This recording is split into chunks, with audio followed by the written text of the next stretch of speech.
C'est un des rapports de force les plus attendus de cette trêve internationale.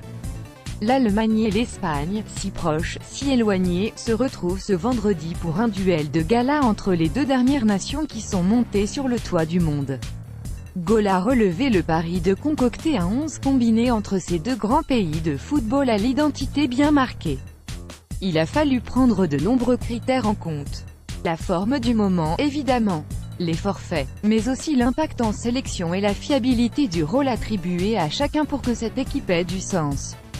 Au vu du concentré de talent dans les deux camps, nous avons décidé de nous passer de latéraux de métier, bien que Carvajal, Kimmich ou Jordi Alba aient l'allure et la légitimité pour y figurer. Dans les buts, David de Gea devance Marc-André ter Stegen pour son excellente campagne à Manchester United dans un contexte beaucoup plus difficile qu'à Barcelone.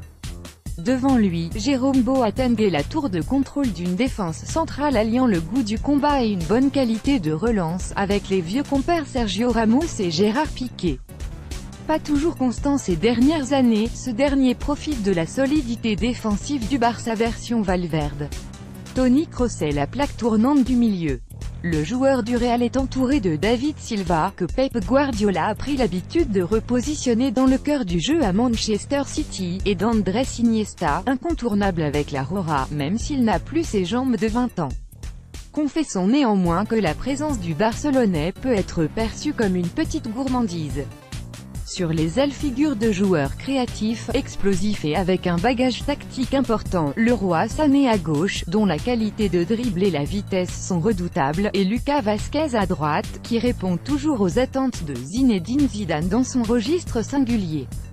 Dans ce système inédit, ces deux pistons doivent être réactifs et alertes en phase défensive.